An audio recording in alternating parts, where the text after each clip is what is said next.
The race for the White House, Donald Trump and Bill Clinton going head-to-head on the campaign trail overnight.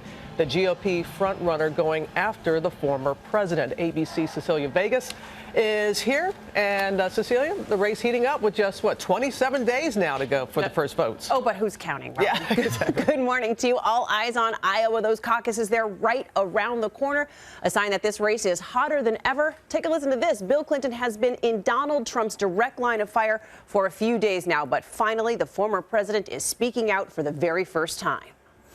Overnight, Donald Trump stirring up this crowd of thousands with a 1-2 punch. Hillary. Let's say Hillary is president. And just a few miles away, it's kind of scary this year. Hillary Clinton's husband on his first solo campaign trip this election, taking some not so subtle jabs right back. When there is discrimination against African Americans or Hispanics or Muslims just because of who they are, I don't like that. Bill Clinton not mentioning Trump by name or his recent tactic dredging up those past scandals. This is a woman that has been really an enabler, and that's not a good situation for Hillary. So I asked. Donald Trump says your past is fair game. I've got to ask you, you keep coming up on the trail with him. Is it fair game? And after a long pause, finally an answer. The Republicans have to decide who they want to nominate. I'm trying to tell now the Democrats in the country why I think Hillary would be the best president. And I think there's always attempts to take the election away from the people. Trump taking his offensive to the airwaves, too. And he'll stop illegal immigration by building a wall on our southern border that Mexico will pay for. His first campaign ad just released and already under fire. This image of a flood of immigrants racing toward what appears to be the U.S. border in Mexico. But it turns out this border 5,000 miles away in Morocco.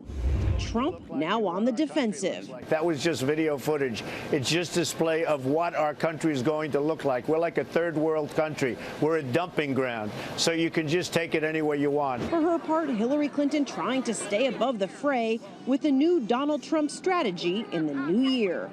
I've adopted a New Year's resolution.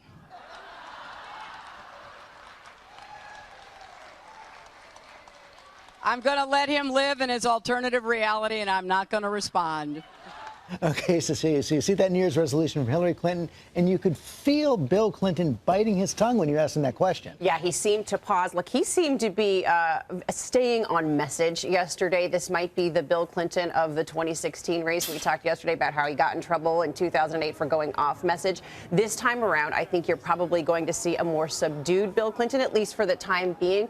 The words that are being used this morning is that he very much knows his role this time around, that he is, in fact, the supporting actor if she is the star of this show. Okay, let's talk about that now with Matthew Dowd, our political analyst. And Matthew, you think actually that Hillary should make another New Year's resolution not to use Bill Clinton that much?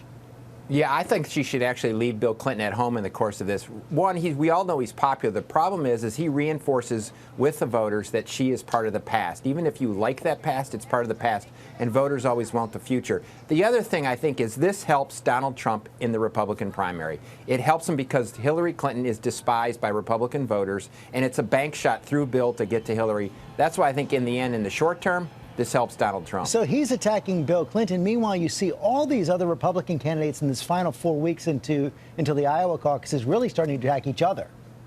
Yeah, we're in the time of the thing where it's musical chairs, but there's no teacher in the classroom to keep the rules. More chairs have been pulled out. There's limited space to see who can stay in the game. But now we have green eggs and ham. We have fantasy football. And so we're at that time where there's limited chairs and people are trying to dance around and get the last few chairs remaining before Iowa and New Hampshire. And the real grudge match you're seeing is this one between Ted Cruz, now leading in Iowa, and Marco Rubio, another 44-year-old Cuban-American senator. They really seem to be fighting it out for that space right behind Donald Trump overall. Yeah, I mean, Donald Trump is still the dominant character in this race, but somebody needs to be second or somebody needs to be third in the course of this race. And you have two brand new senators going at it, as you say, in the course of this. And I think it's only going to get more and more heated as we get closer to Iowa and as we leave Iowa into New Hampshire and the other states along the way. This is going to be a very heated race between the two of them. No question about that. Matthew Dowd, Cecilia Vega, thanks very much.